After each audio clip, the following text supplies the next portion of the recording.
ಎಲ್ಲ ಹೆಣ್ಮಕ್ಳು ಬಾಡಿ ಕೌಂಟ್ಗೆ ಏನು ಹೋಗಲ್ಲ. ದಿನಕ್ಕೆ 4 ಸತಿ ಸೆಕ್ಸ್ ಮಾಡು ಅಂತಾನೆ. ನನ್ನ ಕೈಯಲ್ಲಿ ಆಗಲ್ಲ, ನನ್ನ ಗಂಡನೇ ಇರ್ಬೋದು. ಅದೇನದು ಭಿಕ್ಷೆ ಹಾಕಿದಂಗೆ 5,000 ಕೊಡೋಕ್ಕೆ ಇಲ್ಲ, ನೀವೇ ಡಿಸೈಡ್ ಮಾಡಿಬಿಟ್ಟು ಒಂದು 5 ಬಿಸಾಕಕ್ಕೆ ಬಿಡಿದ್ದೀನಿ ಅಂದರೆ that attitude I will not tolerate. ನಾನು ಹೋಗಲ್ಲ ಸರ್ ಅಂತಾರೆ. ಕಂಪ್ಯಾನಿಯನ್ಶಿಪ್ ಅಂತ ಹೇಳಿದಕ್ಕೆ ಒಂದು ನೆನಪಾಯಿತು. ಬಟ್ ಇದನ್ನ ಟಾಕ್ಸಿಕ್ ರಿಲೇಶನ್ಶಿಪ್ ಅಂತ ಅನ್ಬೇಕು, ಐ ಡೋಂಟ್ ನೋ ಹೇಗೆ ಅಂತ. ಯಾಕೆಂದ್ರೆ ಅಂದ್ರೆ ನಾನು ಎಕ್ಸಾಂಪಲ್ ಕೊಡ್ತೀನಿ ಯಾವುದು ಅಂತ. ಇತ್ತೀಚೆಗೆ ನೀವು ನೋಡ್ತಿದ್ರ ಅಂದ್ರೆ ಮುಂಚೆಯಿಂದ ಇತ್ತೋ ಅದು ಸೆಕೆಂಡ್ರಿ. ಬಟ್ ಈಗಿನ ದಿನಗಳಲ್ಲಿ ಹುಡುಗ ತನಗಿಂತ ಜಾಸ್ತಿ ವಯಸ್ಸಾಗಿರೋರ ಮೇಲೆ ಕ್ರಶ್ ಆಗುತ್ತೆ, ಲವ್ ಆಗುತ್ತೆ, ಆಮೇಲೆ ಒಂದು ರಿಲೇಶನ್ಶಿಪ್ ಬಿಲ್ಡ್ ಆಗುತ್ತೆ ಅನ್ನೋ ಥರ ಈ ಆಂಟಿ ಲವರ್ಸ್ ಅಂತ ಕೆಲವ್ರು ಕರೀತಾರೆ. ಇನ್ನು ಕೆಲವು ಕಡೆ ಹೈಸ್ಕೂಲ್ಗೆ ಹೋಗ್ತಾ ಇರೋ ಹುಡುಗಿ ಇಬ್ಬರು ಮಕ್ಕಳಿರೋ ತಂದೆನ ಮದುವೆ ಆಗ್ತಾಳೆ, ಅದು ಶುಗರ್ ಡ್ಯಾಡಿ ಅನ್ನುವಂಥ ಒಂದು ಕಾನ್ಸೆಪ್ಟು. ಈ ಥರದನ್ನ ಸಮಾಜದಲ್ಲಿ ನಾವು ಜಾಸ್ತಿ ನೋಡ್ತಾ ಇದ್ದೀವಿ. ಇದನ್ನು ಯಾವ ರೀತಿ ಕನ್ಸಿಡರ್ ಮಾಡಬೇಕು, ಸರಿನಾ ತಪ್ಪಾ ಅಂತ ಜಡ್ಜ್ ಮಾಡೋದಾ, ಅಥವಾ ಈ ಥರದ ಸ್ಥಿತಿಗೆ ಕಾರಣ ಏನು ಅಂತ? ಇನ್ನೊಬ್ರು ಒಂದು ಯಾರೋ ನಾನು ಹಿಂದೆ ಬೇರೆ ಇಂಟರ್ವ್ಯೂನಲ್ಲೂ ನಾನು ಹೇಳಿದ್ದೆ, 9ನೇ ಕ್ಲಾಸ್ ಹುಡುಗಿಗೆ ಯಾರ್ದೋ ಜೊತೆ ಮಾತಾಡ್ತಿರ್ತಾಳೆ, ಅವಳು ನನ್ನೇ ಕೇಳ್ತಾಳೆ, ma'am it is very normal, sugar daddy relationship ಅಂತೀವಿ ಅಂತ. ಸೊ ಯಾವುದು ಇನ್ಸೆಸ್ಟ್ ಅನ್ಕೊಂತಿದ್ವೋ ಮುಂಚೆ, ಇವಾಗ ಅದು ನಾರ್ಮಲೈಸ್ ಆಗ್ತಾ ಇದೆ. ಎಲ್ಲಾನು ನಾವು ನಾರ್ಮಲೈಸ್ ಮಾಡೋ ಹಂತ ಕೊಟ್ಟೋಗಿದ್ವಿ. ಅಂದ್ರೆ ಇಲ್ಲಿ ಸಂಪ್ರದಾಯಗಳು ಮರೆಯಾಯ್ತು. ಕಾನೂನು ಯಾರ ವರ್ತನೆಯನ್ನು ಕೂಡ ಇಲ್ಲ. ಕಾನೂನು ನಮ್ಮ ವರ್ತನೆಯನ್ನ ಕಟ್ಟುಪಾಡಲ್ಲಿಡಕ್ಕೆ ಸಾಧ್ಯ ಇಲ್ಲ. ಮನುಷ್ಯ ಫ್ರೀ ಸೋಲ್ ಆಗೇ ಬದುಕುದನು. ಅದನ್ನ ನಿಯಂತ್ರಣ ಮಾಡಬೇಕು ಅಂತ ತಾನೇ ಮದುವೆ ಅಂತ ಮಾಡಿದ್ದು. ನೀವು ಸಮಾಜವನ್ನ ಒಂದು ಭಾಷೆ ಅಂತ ತಗೊಂಡ್ರೆ, ಭಾಷೆಯಲ್ಲಿ ಇರುವಂತ ಗ್ರಾಮರ್, ಇವಾಗ ಭಾಷೆ ಯಾರಿಗೂ ಇಷ್ಟ ಇಲ್ಲ ಅಂತ ಹೇಳಲ್ಲ, ಎಲ್ಲರೂ ಭಾಷೆಯನ್ನ ಆಡ್ತಾರೆ. ಆಡು ಭಾಷೆ ಇರ್ಬೋದು ಅಥವಾ, ಆದ್ರೆ ಗ್ರಾಮರ್ ಯಾರು ಕಲಿತಾರೆ ಹೇಳಿ? ನೀವು ಗ್ರಾಮರ್ ಓದ್ತಾ ಇದ್ರಾ, ಲೋಪಸಂಧಿಗೆ ಒಂದು ಉದಾಹರಣೆ ಕೊಡಿ ಅಂದ್ರೆ ಈ ಕ್ಷಣದಲ್ಲಿ ಕೊಡ್ತೀರಾ? ಮರ್ತೋಗ್ಬಿಟ್ಟಿರ್ತೀರಾ. ಯಾಕೆ ಗ್ರಾಮರ್ ಕಲಿಯಲ್ಲ? That grammar part of the society is marriage. ಯಾರಿಗೂ ಗ್ರಾಮರ್ ಇಷ್ಟ ಆಗಲ್ಲ. ಸಂಗೀತದಲ್ಲಿ ತಾಳ ಇರುತ್ತೆ, ಆಯ್ತಾ? ತಕಿಟ ತಕಿಟ ತಕಿಟ ತಕಿಟ ಅಂತ ನೀವು ಆದಿತಾಳದಲ್ಲಿ 3 ಅಕ್ಷರಗಳನ್ನು ಹಾಕ್ಕೊಳ್ಬೋದು.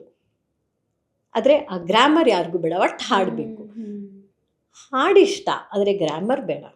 ಸೊ ಅದರಿಂದ ಶಾಸ್ತ್ರೀಯವಾಗಿ ನಾವು ಏನೇನು ತಪ್ಪು ಅಂತ ನಾನು ಹೇಳೋಕ್ಕಾಗಲ್ಲ. ಕೆಲವ್ರು ಗ್ರಾಮರ್ ತಲೆಗೆ ಹೋಗಲ್ಲ. ಲೆಕ್ಕಾಚಾರ ಬಿಸ್ನೆಸ್ಸಲ್ಲಿ ಚೆನ್ನಾಗಿ ಮಾಡ್ತಾರೆ, ಆಲ್ಜಿಬ್ರಾ ಫೇಲ್ ಆಗಿರ್ತಾರೆ. ಸೊ ಅವ್ರನ್ನ ಪೆದ್ರು ಅಂತ ಕರೆಯೋಕ್ಕಾಗುತ್ತಾ ನೀವು? ಅದರಿಂದ ಮನುಷ್ಯನ ಸಾಮಾಜಿಕ ಬದುಕಿನ ಆಯ್ಕೆಗಳು ಹೀಗೆಲ್ಲ ದಿಕ್ಕಾಪಾಲಾಗಿದ್ವು. ಅದಕ್ಕೋಸ್ಕರ ನಾವು ಅದಕ್ಕೊಂದು ಗ್ರಾಮರ್ ತಗೊಂಡು ಬಂದಿದ್ವಿ. ತಿರ್ಗಾ ಒಂದು ಕಾಲಚಕ್ರದಲ್ಲಿ ಯಾರನ್ನ ಬೇಕಾದ್ರೂ ಪ್ರೀತಿ ಮಾಡ್ಬೋದು. ಹೋಗ್ತಾ ಇದೆ ಇವಾಗ. ಎಕ್ಸಾಕ್ಟ್ಲಿ. ಅದನ್ನ ಯಾರು ಕಟ್ಕೊಡ್ಬೇಕು? ಕಷ್ಟ, ಕಟ್ಕೊಡೋಕ್ಕೆ ಕಷ್ಟ. ಇಲ್ಲಿ ಹೆಣ್ಮಕ್ಳನ್ನ 1960ವರೆಗೂ ನೀವು ಅಮೆರಿಕದಲ್ಲಿ ನೋಡಿದ್ರೆ ವೋಟಿಂಗ್ ರೈಟ್ಸ್ ಇರಲಿಲ್ಲ. ಸೊ ಒಂದು ಹೆಣ್ಣನ್ನ ನೀವು ಪೇಟ್ರಿಯಾರ್ಕಿ ಅಂತ ತುಂಬ ಜನ ಹುಡುಗಿಯರು ಹೋಗ್ತಾರೆ. ಈ ವೇಗನ್ ಫುಡ್ ಹೆಂಗೆ ಆಯ್ಕೆ ಮಾಡ್ಕೊತಾರೋ ಅವ್ರು ಪೇಟ್ರಿಯಾರ್ಕಿನ ಎಲ್ಲದಕ್ಕೂ ಪ್ರಾಬ್ಲಮ್ ಮಾಡ್ತಾರೆ. ಅವ್ರ ತಂದೆನೇ ಅದನ್ನು ಹೆಣ್ಣಿನ ಧ್ವನಿಯನ್ನು ದಮನ ಮಾಡಿರ್ತಾರೆ. ಸೈಲೆಂಟಾಗಿ ಡಾಕ್ಟ್ರ್ ಆಗಿದ್ರೂ ಕೂಡ, MBBS MD ಮಾಡಿದ್ರೂ ಕೂಡ, ಹೆಣ್ಣಾಗಿ ಮನೆಗೆ ಸೊಸೆಯಾಗಿ 2 ಮಕ್ಕಳಿಗೆ ತಾಯಿಯಾಗಿ 70 ವರ್ಷ ಬಂದಾಗ ಕೊಲೆ ಮಾಡಿಬಿಡೋಣ ಅನ್ಸುತ್ತೆ ಮೇಡಮ್ ಅಂತಾರೆ. ಯಾಕಂದರೆ ಅವಳು ಪ್ರಾಕ್ಟೀಸ್ ಮಾಡೋಕ್ಕೆ ಬಿಟ್ಟಿರಲ್ಲ ಗಂಡ. ಅವ್ರು ಯಾವ್ಯಾವ ಊರಿಗೆ ಟ್ರಾನ್ಸ್ಫರ್ಗೆ ಹೋಗ್ತಾರೋ ಅವರು ಆ ಊರಲ್ಲಿ ಈಕೆ ಹೋಗಬೇಕಾಗಿತ್ತು. ನನ್ನ ಜೀವನವನ್ನು ನಾನು ಕಟ್ಕೋಬೇಕು ಅನ್ನೋದು ಸುಲಭದ ಮಾತಲ್ಲ. ಒಂದು ಜೀವನ ನನ್ನ ಜೀವನ ನನಗೆ ಅರ್ಥ ಆಗೋಕ್ಕೆ ಸಾಕಷ್ಟು ವರ್ಷಗಳು ಹಿಡಿದಿರುತ್ತೆ. ನಾನು ಯಾಕೆ ಈ ಕೆಲಸ ಮಾಡ್ತಿದ್ದೆ ಅಂತ ಮನಪರಿವರ್ತನೆ ಆಗಿ ಬೇರೆ ಕೆಲಸಕ್ಕೆ ಹೊಟ್ಟೋಗ್ತಾರೆ, ಸೋಷಲ್ ವರ್ಕಿಗೆ ಬರ್ತಾರೆ. ಸೋಷಲ್ ವರ್ಕಲ್ಲಿ ಇದ್ದವರು ಬಿಸ್ನೆಸ್ ಮಾಡೋಕ್ಕೆ ಶುರು ಮಾಡ್ತಾರೆ. ಯಾರು ಚೇಂಜಸ್ಗೆ ಓಪನ್ ಆಗಿರ್ತಾರೋ ಅವ್ರಿಗೇನು ಸಮಸ್ಯೆ ಆಗಲ್ಲ. ನಂತರನೇ ಆಗಬೇಕು, ನಾನು ಅಂದ್ಕೊಂಡಂಗೆ ಎಲ್ಲ ಆಗಬೇಕು, ನನಗೆ ಇನ್ನೊಬ್ರು ಏನಾಗ್ತಾ ಇದೆ ನನಗೆ ಮುಖ್ಯ ಅಲ್ಲ. ಸ್ವಾರ್ಥ ಜಾಸ್ತಿ ಆಗುತ್ತೆ, ಅನುಕಂಪ ಕಡಿಮೆ ಆಗುತ್ತೆ, ಆದರ್ಶಗಳಿಲ್ಲ. ಆ ಸಮಯದಲ್ಲಿ ಈ ಥರ ಎಲ್ಲ ವರ್ತನೆಯನ್ನು ನಾವು ನೋಡ್ತೀವಿ. ಬಟ್ ಸಮಾಜಕ್ಕೆ ಇದು ಮಾರಕ ಅನ್ನೋದು ಸಮಾಜದ ಒಂದು ಕಟ್ಟುಪಾಡುಗಳಲ್ಲಿ ನಾವು ಬದುಕ್ತಾ ಇದ್ದೀವಿ. ಮದುವೆ ಅನ್ನೋ ವ್ಯವಸ್ಥೆ ಇರಬೇಕು, ಸರಿದಾರಿಯಲ್ಲಿ ಸಮಾಜ ಸ್ವಾಸ್ಥ್ಯವಾಗಿ ನಡ್ಕೊಂಡು ಹೋಗಬೇಕು ಅಂದರೆ ಇದು ಅಗತ್ಯ. ಬಟ್ ಈಗ ಅನಗತ್ಯ ವಿಚಾರಗಳೇ ನಡೀತಾ ಇರೋದು ಅಂತಂದರೆ, ಈಗ ಕೆಲವೊಂದು ವಿಚಾರಗಳಲ್ಲಿ ಅಂದರೆ ಮಾಡರ್ನೈಸ್ ಅನ್ನೋವಂಥ ವಿಚಾರಕ್ಕೆ ಬಂದಾಗ ಓಲ್ಡ್ ಈಸ್ ಗೋಲ್ಡ್ ಅಂದ್ಬಿಟ್ಟು ನಾವು ಹಳೆ ಪ್ಯಾಷನ್ನ ಇವಾಗ ಅದನ್ನು ನಾವು ಅಡಾಪ್ಟ್ ಮಾಡಿಕೊಂಡು ನಮ್ಮ ಲೈಫ್ ಸ್ಟೈಲಲ್ಲಿ ಅದನ್ನು ಒಂದು ಫಾಲೋ ಮಾಡ್ಕೊಂಡು ಹೋಗ್ತಾ ಇರ್ತೀವಿ. ಬಟ್ ಇವಾಗೇನು ಅನೈತಿಕ ಸಂಬಂಧಗಳಾಗಿರ್ಬೋದು, ಆಗಲೇ ಹೇಳಿದೆ ಶುಗರ್ ಡ್ಯಾಡಿನೋ ಅಥವಾ ಆಂಟಿ ಲವರ್ಸ್ ಆ ಥರ ಇರ್ಬೋದು, ಅಂದರೆ ಸಮಾಜಕ್ಕೆ ಬೇಡದ ವಿಚಾರಗಳು ಅಂತ ಬಂದಾಗ ಇದೆಲ್ಲವೂ ಸರಿ ಹೋಗ್ಬೇಕು ಅಂತ ಅಂದ್ರೆ ಈ ಟಾಕ್ಸಿಕ್ ರಿಲೇಶನ್ಶಿಪ್ ಇಂದ ಹೊರಗೆ ಬರಬೇಕು ಅಂತ ಅಂದ್ರೆ ಯಾವ ತರ ಏನ್ ಮಾರ್ಗ ಇದೆ ಅದಕ್ಕೆ ಅಂತ? ಮಾರ್ಗ ಯಾರಿಗೂ ಬೇಕಾಗಿಲ್ಲ ಅಲ್ವಾ. ಹಾ. ಟಾಕ್ಸಿಕ್ ರಿಲೇಶನ್ಶಿಪ್ ಅಲ್ಲಿ ಇದ್ದಾರೆ ಅವರು, ಹ್ಮ್, ಅಲ್ಲಿಂದ ಸಮಸ್ಯೆಗಳಾಗತ್ತೆ. ಹ್ಮ್, ಆ ವಿಕ್ಟಿಮ್ ಸ್ಟೋರಿ ಎಲ್ಲ ಬಂದು ನಾನು ಇಲ್ಲಿ ಕುತ್ಕೊಂಡು ಮಾತಾಡ್ತೀನಿ, ಹ್ಮ್. ನಾನ್ ನಿಮ್ಗೆ ಇಷ್ಟ ಆಗಲ್ಲ. ಯಾಕೆ ಅಂದ್ರೆ ನನ್ನಲ್ಲಿ ಯಾವುದೇ ವಿಕ್ಟಿಮ್ ಸ್ಟೋರಿ ಇಲ್ವಲ್ಲ. Okay, okay. ಈಗ ನನ್ನ ಗಂಡ ಹೊಡಿತಾ ಇದ್ದಾನೆ ಪ್ರತಿಮಾ ಅವರೇ, ನನ್ಗೆ ಹಿಂಗೆ ಮಾಡ್ತಾನೆ, ಆದರೂ ನಾನು PhD ಮಾಡಿಕೊಂಡೆ, ನಾನು ಇಷ್ಟು ವರ್ಷ 35 ವರ್ಷದಿಂದ ನಾನು ಈ ವೃತ್ತಿಯನ್ನು ನಡೆಸ್ಕೊಂಡು ಬರ್ತಾ ಇದ್ದೀನಿ ಅಂತ ಹೇಳಿದಾಗ ನನಗೊಂದು ಹಿರಿಮೆ. ಹ್ಮ್. ತಂಪಾಗಿದ್ದೀವಿ ಅಂದರೆ ಅಲ್ಲಿ ಸ್ಟೋರಿನೇ ಇಲ್ವಲ್ಲ. ಹಾಗಾಗಿ ಯಾರಿಗೂ ಇದಕ್ಕೆ ಸಮಸ್ಯೆಗೆ ಪರಿಹಾರ ಬೇಕು ಅಂತಾನೆ ಇಲ್ಲ. ನಾವು ಅನ್ಕೋತೀವಿ ಪರಿಹಾರ ಏನು ಪರಿಹಾರ ಅಲ್ಲ, ಏನು. ಈಗಿನವ್ರು ಸ್ವಲ್ಪ ಕಂಡ್ಕೊಂಡಿರೋ ಸುಲಭ ದಾರಿ ಏನು ಅಂದ್ರೆ ತುಂಬಾ ಜನರ ಬಾಯಲ್ಲಿ ನಾನು ಕೇಳಿರೋದು past is past, go with a flow ಅಂದ್ಬಿಡ್ತಾರೆ. ಪ್ರಾಕ್ಟಿಕಲ್ ತೀರಾ ಯಾವುದನ್ನು ಕ್ಯಾರಿ ಮಾಡೋದು ಬೇಡ, ನನ್ನ ಲೈಫು ನನ್ನ ಖುಷಿ, ಸೆಲ್ಫ್ ಲವ್ ಅನ್ನೋದು ಹೌದು, ಅದ್ರ ಜೊತೆಗೆ ಯಾವುದಕ್ಕೂ ನಾನು ಕೇರ್ ಮಾಡಲ್ಲ, ನನ್ನ ಖುಷಿಯಷ್ಟೇ ಮುಖ್ಯ ಅಂತ ಮುಂದೆ ಸಾಗೋದಿದೆಯಲ್ಲ, ಅದು ಬೇರೆಯವ್ರ ಮೇಲೂ ಕೂಡ ಬೇರೆ ಥರದ ಎಫೆಕ್ಟ್ ಮಾಡುತ್ತೆ, ಸಮಾಜದ ಮೇಲೂ ಕೂಡ ಎಫೆಕ್ಟ್ ಮಾಡುತ್ತೆ. ಮಕ್ಕಳಾಗಿರ್ಬೋದು, ನಮ್ಮನ್ನು ನೋಡಿ ಬೆಳೆಯೋ ಮಕ್ಕಳು ಕೂಡ ಅದನ್ನೇ ಫಾಲೋ ಮಾಡ್ತಾರೆ ಅಂದಾಗ ಅದಕ್ಕೆ ಬೇರೆ ಯಾವುದೇ ರೀತಿಯಾದಂಥ ಕಟ್ಟುಪಾಡುಗಳೇ ಏನಿಲ್ಲ ನೋಡಿ. ಪಬ್ಗೂ ಮಕ್ಳು ಕರ್ಕೊಂಡು ಹೋಗ್ತಾರೆ, ಅದೆರಡು ವರ್ಷ ಅವ್ರು ಕುಡ್ದಿಟ್ಟಿರ್ತಾರೆ, ಒಂದು ತೊಟ್ಟಿರುತ್ತೆ, ಹಿಂಗೆ ಗ್ಲಾಸ್ ತಗೊಂಡು ಅದು ಕುಡಿದ್ಬಿಡುತ್ತೆ. ಹೌದು, 2 ಡ್ರಾಪ್ ಇತ್ತು, ಇದು ಸರಿನಾ ತಪ್ಪ ಅಂತ ಗಂಡ ಹೆಂಡತಿ ಜಗಳ ಮಾಡ್ಕೊಂಡು ನನ್ನ ಹತ್ರ ಬರ್ತಾರೆ. ಗಂಡ ಹೇಳ್ತಾನೆ, ma'am you tailor ma'am she so old fashioned. ಅದು 2 ವರ್ಷದ ಮಗು ಬೀರ್ ಕುಡಿಬೇಕಾ? ನಾನು ಅಂದೆ, ನೀನು ಯಾಕೆ ಅಲ್ಲಿ ಹೋಗಿದ್ದೆ? ಹೋಗದೆ ಇದ್ರೆ ಅವ್ನು ಬಿಡಲ್ಲ ಮ್ಯಾಮ್, ನಾನು ಹೋಗಲೇಬೇಕು, ಪಬ್ಗೆ ಹೋಗಲೇಬೇಕು ಅವನ ಜೊತೆ ಅಂತಾನೆ. ಸೊ ಇದಕ್ಕೆಲ್ಲ ಯಾರು ಉತ್ತರ ಹೇಳಕ್ಕಾಗುತ್ತೆ? ಖಂಡಿತ ಉತ್ತರ ಹೇಳಕ್ಕಾಗಲ್ಲ. ಯಾಕಂದ್ರೆ ಅವನ ಒಂದು ಅಧೀನದಲ್ಲಿ ಅವಳಿದ್ದಾಳೆ ಅಂದ್ರೆ ಅಲ್ಲಿ ಪೇಟ್ರಿಯಾರ್ಕಿ ಬಂತಲ್ವಾ. ಇವಳು ಮಗುನ ಅಲ್ಲಿ ಕರ್ಕೊಂಡು ಹೋಗ್ಬಾರ್ದು ಅನ್ನೋ ಮನಸ್ಥಿತಿ ಇಟ್ಕೊಂಡಿದ್ರು ಕೂಡ ಗಂಡ ಹೇಳ್ದ ಅಂತ ಅವಳು ಹೋಗ್ತಾಳೆ. ಅಲ್ಲ, ಆ ಮಗು 2 ಡ್ರಾಪ್ ಬಿಯರ್ ಕುಡಿಯುತ್ತೆ. ಏನಾಯ್ತು ಇವಾಗ ಅಂತ ಅವ್ನು ಪ್ರಶ್ನೆ ಮಾಡುವಾಗ ಈ ಥರದ್ದಕ್ಕೆಲ್ಲ ಕೌನ್ಸಿಲಿಂಗ್ ಬರ್ತಾರೆ. ಸೊ ಇಲ್ಲಿ ನಾನು ಜಡ್ಜ್ ಮಾಡೋಕ್ಕಾಗಲ್ಲ. ನೀನು ಪರಿವರ್ತನೆ ಆಗ್ತೀಯಾ ಅಂದರೆ ನಾನು ದಾರಿ ತೋರಿಸ್ಬೋದು. ನಾನು ಏನೂ ಆಗಲ್ಲ, ಹೋಗಿ ಕಸ ಹೊಡಿತೀನಿ, ನಿನ್ನನ್ನು ನಾನು ಬದಲಾಯಿಸ್ತೀನಿ ಅಂದರೆ ನನ್ನನ್ನು ಹುಚ್ಚಿ ಅಂತಾರೆ. ಸೊ ಅದರಿಂದ ಆದರೆ ನಾವು ಬದಲಾವಣೆ ಮಾಡೋದಕ್ಕೆ ಪ್ರಯತ್ನ ಪಡ್ತೀವಲ್ಲ, ಅದೇ ಈ ಥರದ ಒಂದಷ್ಟು ಕಾಂಪ್ಲಿಕೇಶನ್ಸ್. ನೀವು ಆಯಿತು ಸಂಪ್ರದಾಯಸ್ಥೆ ನಾನು ಅಂತ ಹೇಳ್ಕೊತೀರಾ, ನಾಳೆ ಯಾರೋ ಪಬ್ ಇನಾಗ್ರೇಷನ್ಗೆ ಕರೀತಾರೆ, ನೀವು ಪ್ಯಾಂಟು ಶರ್ಟು ಹಾಕೊಂಡು ಹೋಗ್ತೀರಾ, ಕೂದಲು ಬಿಟ್ಕೊಂಡು ಹೋಗ್ತೀರಾ, ಕುಂಕುಮ ಇಟ್ಟಿರಲ್ಲ, ಬಿಯರ್ ಕುಡಿಯೋಕ್ಕೂ ನೀವು ಆ ಥರ ಬಟ್ಟೆ ಹಾಕೋಕ್ಕೂ ಏನು ಸಂಬಂಧ? ಅಥವಾ ನೀವು ಸಂಪ್ರದಾಯಸ್ಥರಿ, ನೀವು ಮಾಡೋ ಹಣ ಎಲ್ಲ ಸಂಪ್ರದಾಯದಲ್ಲೇ ಮಾಡ್ತೀರಾ, ಸಂಪ್ರದಾಯಸ್ಥ ಮೂವಿಗಳನ್ನೇ ತೆಗಿತೀರಾ, ದೇವರು ದಿಂಡ್ರು ಅಂತ.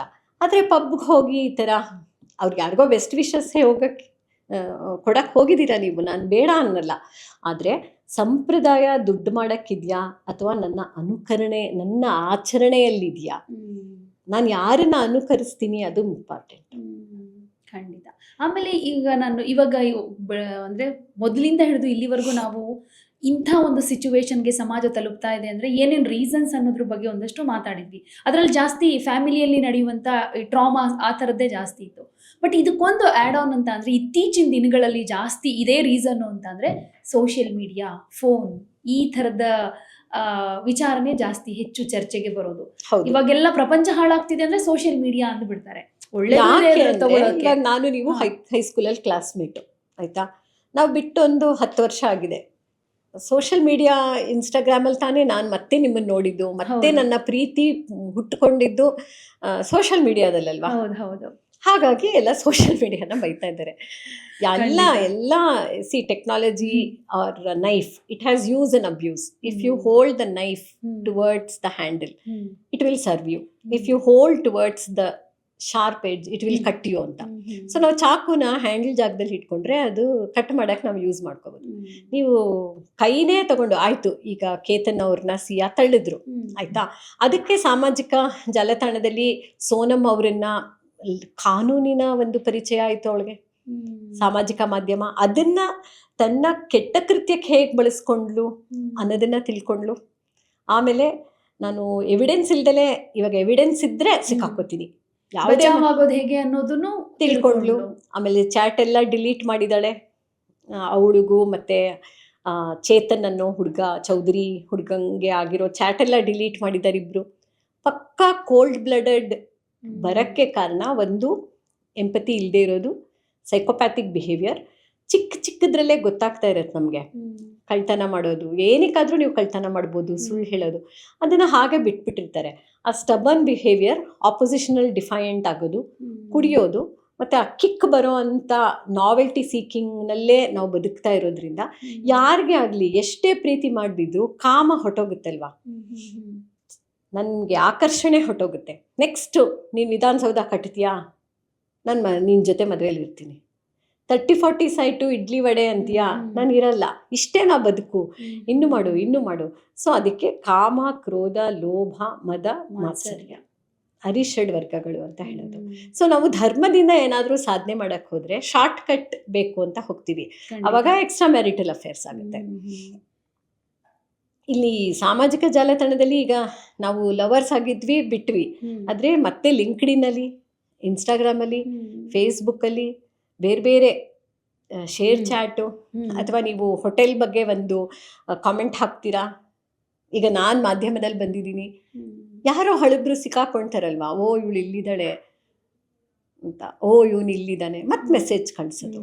ಸೊ ಅದು ನನಗೆ ಬೇಕಾ ಬೇಡವಾ, ಆಯ್ಕೆ ನಂದೇ ಅಲ್ವಾ ವೈಯಕ್ತಿಕ.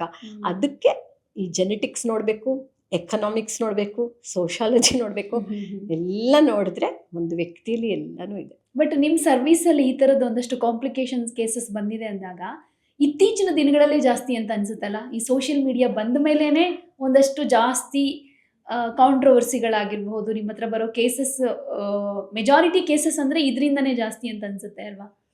ಹಾಗೇನಿಲ್ಲ, ನನಗೆ ಕೇಸ್ಗಳು ಇವಾಗ ಬರ್ತಾ ಇರೋದು ಜನಕ್ಕೆ ಅದ್ರ ಬಗ್ಗೆ ಓಪನ್ನೆಸ್ ಇದೆ. ಓಕೆ, ಬಾಂಬೆನಲ್ಲಿರೋರು, ಕಲ್ಕತ್ತಾ, ಡೆಲ್ಲಿ ಮಹಾನಗರಗಳಲ್ಲಿದ್ದವರು ಈ ಒಂದು ವೃತ್ತಿಯಾಗಿ ಸ್ವೀಕರಿಸಿದ್ರು. ಆದರೆ ಬೆಂಗಳೂರು, ಮೈಸೂರು, ಧಾರವಾಡ ಇಂಥ ಕಡೆ ಕುಟುಂಬಗಳ ಒಂದು ಪೊಟ್ರೆ ಥರ ಇರೋದು, ಅಲ್ಲಿ ಒಂದು ಬಲೆ ಥರ, ಅದು ಸುಲಭವಾಗಿ ಹೊರಗೆ ಬಂದು ಸೈಕಾಲಜಿಸ್ಟ್ನ ನೋಡ್ತೀನಿ ಅನ್ನೋಕ್ಕಾಗ್ತಾ ಇರಲಿಲ್ಲ. ಇದ್ದೇ ಇತ್ತು ಆಗಿನ ಕಾಲದಲ್ಲಿ. ಏನು ಅಂದರೆ, ಮೇಡಮ್ ನೀವು ದಿನಕ್ಕೆ 4 ಸತಿ ಸೆಕ್ಸ್ ಮಾಡು ಅಂತಾನೆ, ನನ್ನ ಕೈಯಲ್ಲಿ ಆಗಲ್ಲ, ನನ್ನ ಗಂಡನೇ ಇರ್ಬೋದು, ಬಟ್ ನನ್ಗೆ ಅಬ್ಯೂಸ್ ಅನ್ಸುತ್ತೆ, ಅದು ಐ ಕಾಂಟ್ ಕೋಆಪ್ರೇಟ್, ನನ್ಗೆ ಬೇಡ ಅನಿಸುತ್ತೆ, ಆದರೆ ಹೊಡಿತಾನವಾಗ. ಹೀಗೆ ಒಂದು ವಿಕೃತವಾಗಿ ಯಾವುದೇ ಒಂದು ಬಿಹೇವಿಯರ್ನ ನಾವು ನೋಡಿದಾಗ, ಅವನೇನು ಹೊರಗಡೆ ಬೇರೆ ಯಾವ್ದು ಹುಡುಗಿ ಜೊತೆನೂ ಸಹವಾಸ ಇಲ್ಲ, ಆದರೆ ನನ್ನಲ್ಲಿ ಅವನ ಜೊತೆ ಸರಿಯಾಗಿ ನಡ್ಕೊಳ್ತಾ ಇಲ್ಲ ಅನ್ನೋದೇ ಆ ಥರ ಕೇಸ್ಗಳಿದ್ವು. ಇವಾಗ ಎಕ್ಸ್ಟ್ರಾ ಮ್ಯಾರಿಟಲ್ ಅಫೇರ್ಸ್ ಆಗ್ತಾ ಇದೆ ಅಂತ ಬರ್ತಾರೆ, ಗಂಡಸಾಗಿರ್ಬೋದು, ಹೆಣ್ಣು ಆಗಿರ್ಬೋದು, ಯಾರಾದರೂ ಆಗಿರ್ಬೋದು. ಆ ಕಾರಣ ಕೆಲವರು ಅದನ್ನು ಬಿಟ್ಟು ಬರಲ್ಲ, ಮದುವೆನ ಬಿಟ್ಟು ಹೋಗಲ್ಲ, ಆದರೆ ಅಫೇರಲ್ಲೂ ಇರ್ತಾರೆ. ಯಾಕಂದರೆ ಅಲ್ಲಿ ಕ್ವಿಟ್ ಪ್ರೋಕೋ ಅಂತ, ಅಂದರೆ ನನಗಿಲ್ಲಿ ಈ ಆಫೀಸಲ್ಲಿ ನನಗೇನೋ ಒಂದು ಪ್ರಮೋಷನ್ ಸಿಗುತ್ತೆ, ಅದಕ್ಕೆ ನಾನು ಅವನ ಜೊತೆ ಕೋಆಪ್ರೇಟ್ ಮಾಡ್ತಾ ಇದ್ದೀನಿ ಅನ್ನೋ ಥರಕ್ಕೆ. ಹೆಣ್ಣು ಒಂದು ಬೆಳಿಬೇಕು ಅಂದರೆ ಅವಳು ಯಾವುದೋ ಒಂದು ದಾರಿ ಹಿಡ್ಕೊತಾಳೆ, ಇಲ್ಲ ಅಂತಂದರೆ ಅವಳು ಹಿಡ್ಕೊಳ್ಳಲ್ಲ. ಸರಿ ಕೆಲಸ ಮಾಡೋಕ್ಕೆ ಹೋಗ್ತೀನಿ, she is a straight tree ಅಂದರೆ, ಅಥವಾ he is a straight tree ಅಂದರೆ ಕಟ್ ಮಾಡೋರೇ ಜಾಸ್ತಿ ಇರ್ತಾರೆ. ಸೊ ಹಾಗಾಗಿ ವಯಸ್ಸಾದ ಹೆಣ್ಮಕ್ಳಿಗೆ ಸ್ವಲ್ಪ ತಾಳ್ಮೆ ಇರುತ್ತೆ ಅಂತನೋ, ಹುಡುಗರು ಜಡ್ಜ್ ಮಾಡಲ್ಲ ನಮ್ಮನ್ನ ಅಂತನೋ, ಅವರು ಫಿಸಿಕಲ್ ರಿಲೇಷನ್ಶಿಪ್ಗೆ ವಯಸ್ಸಾದವ್ರ ಜೊತೆ ಹೋಗ್ತಾರೆ. ಹೀಗೆ ಅವ್ರ ಶರೀರದಲ್ಲಿ ಕಸುವಿದ್ರೆ ಅಟ್ರಾಕ್ಟಿವ್ ಆಗಿರ್ತಾರೆ.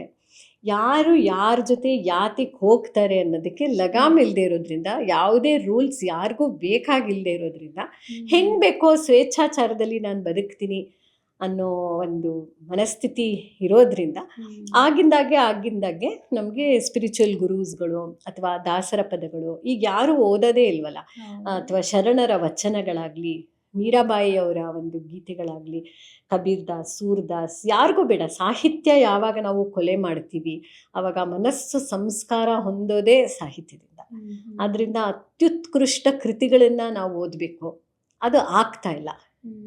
ಅದು ಮನಸ್ಸಿಗಿನ್ನೇನು ಆಲೋಚನೆಗಳು ಅಂದ್ರೇನು, ಭಾಷೆನೇ ಅಲ್ವಾ?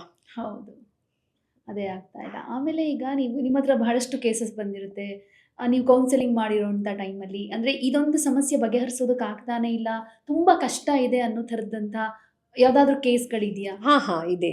ಯಾವ ಥರ ರಿಲೇಷನ್ಶಿಪ್ಪಲ್ಲಿ ಆ ಥರ ಆಗಿದೆ? ಯಾವ ಥರ ರಿಲೇಷನ್ಶಿಪ್ ಅಂದರೆ, ಇವಾಗ ನಮಗೆ ಆ ಮನೆ ಒಳಗೆ ಏನಾಗ್ತಾ ಇದೆ ಅಂತ ಗೊತ್ತಾಗಲ್ಲ. ಸೊ ಗಂಡ ಹೇಳ್ತಾನೆ ಇವಳು ಈ ಥರ ಮಾಡ್ತಾ ಇದ್ದಾಳೆ, ಹೆಂಡತಿ ಹೇಳ್ತಾ ಇಲ್ಲೇ ನಾನು ಆ ಥರ ಮಾಡೋದೇ ಇಲ್ಲ ಅಂತ. ಸೊ ಅಲ್ಲಿ ಇವರಿಗೆ ಥಾಟ್ ಡಿಸಾರ್ಡರ್ ಇರ್ಬೋದು, ಅವರಿಗೆ ಮೂಡ್ ಡಿಸಾರ್ಡರ್ ಇರ್ಬೋದು. ಮೂಡ್ ಡಿಸಾರ್ಡರ್ ಅಂದ್ರೆ ಏನು?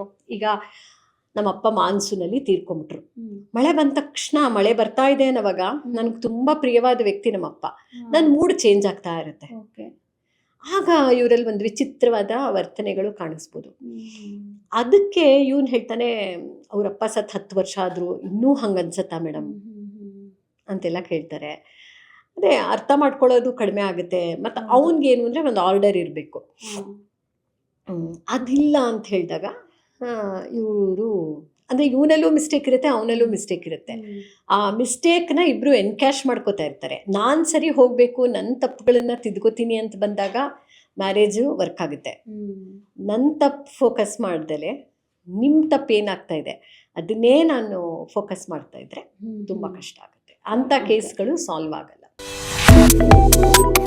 Subscribe to One India and never miss an update. Download the One India app now.